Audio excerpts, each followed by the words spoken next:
When students walk into class, the first thing they'll see is the papers for today, notes, things to be passed back. I also have some rules here to remind them, including what they're supposed to do as soon as class starts. So I'm going to give you an example here. I'm going to come to a desk. So the student gets their paper, they sit down. The first thing I ask them to do up on the wall is to do the yellow agenda. After they grab their papers, do the yellow agenda. It looks something like this. And the yellow agenda is to give them what we're supposed to do for the day and whatever they're supposed to know how to do. And they get this information from the front board here.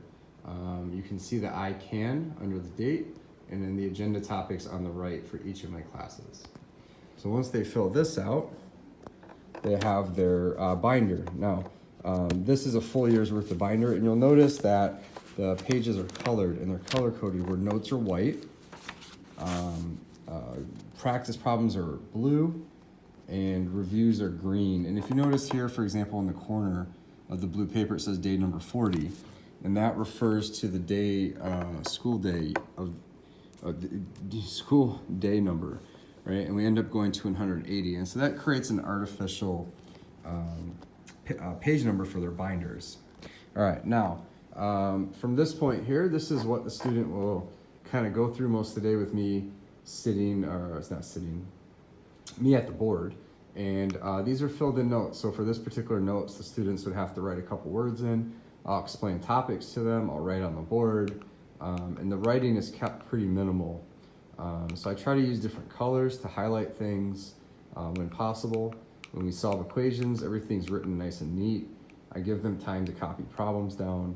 This is an example from a geometry lesson that was just done today.